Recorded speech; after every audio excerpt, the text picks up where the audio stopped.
forward to your comments throughout the night, as well as those of the fight doctor. Right now, let's go over to another member of our broadcast team, our roving reporter. Let's check in with Jim Gray. Jim? Very much, Steve. I'm now in the locker room in Evander Holyfield. Holy arrived here about 15 minutes ago, some almost 3 hours before the fight. Holyfield getting here early as we take a look at the videotape of him coming in. Really no entourage for him. Looks very peaceful.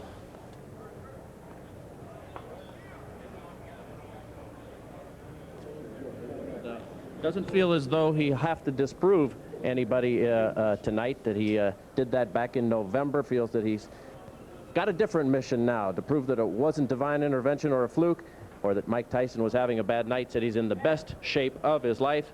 In fact, his trainer, Don Turner, told us yesterday that there are absolutely no concerns in this fight, and that he feels that Evander Holyfield will have an easy fight. We're now joined by the champion. And Evander, let me ask you that right off the bat. Is this going to be an easy fight?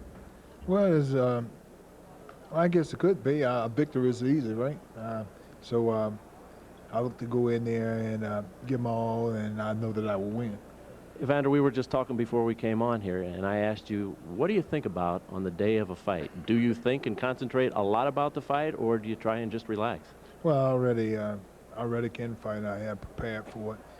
There's no reason to find myself getting caught up in so many things, trying to reach deeper than what I have to. I'm very confident, and the main thing is just relaxing.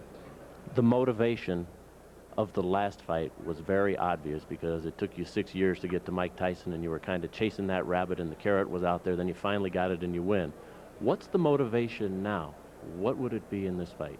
Well, it's all about the Lord. It's about getting the Lord getting the glory. There's no doubt that I will win, and the Lord will get the glory. Are you interested in all in proving or making a statement that it wasn't a fluke, that Tyson didn't have a bad night, that it wasn't divine intervention?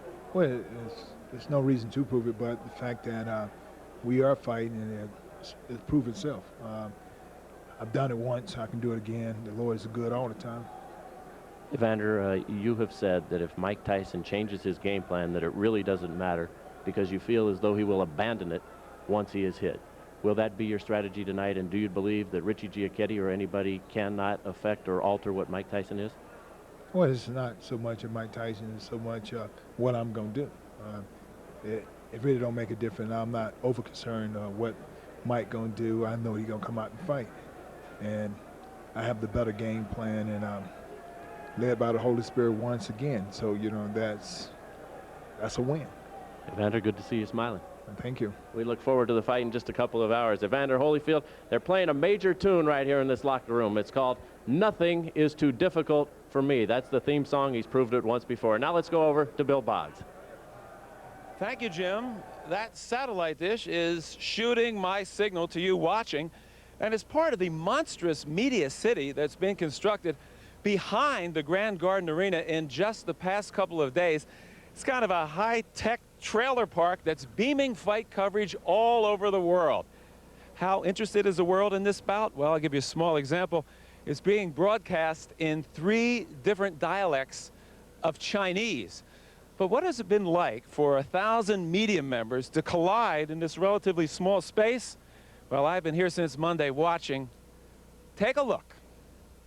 Absolutely crazy here in the media tent. Everybody's ready, the sound and the fury, everybody's here. That's why we're here.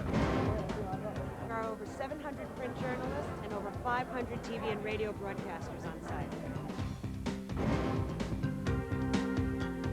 It's the usual bizarre circus scene of a heavyweight title fight.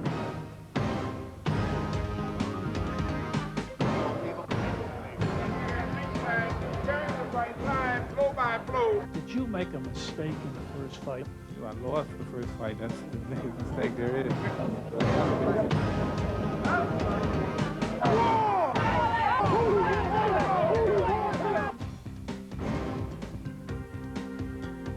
Sound from Germany, Hamburg. I came from Japan. Anche Larai.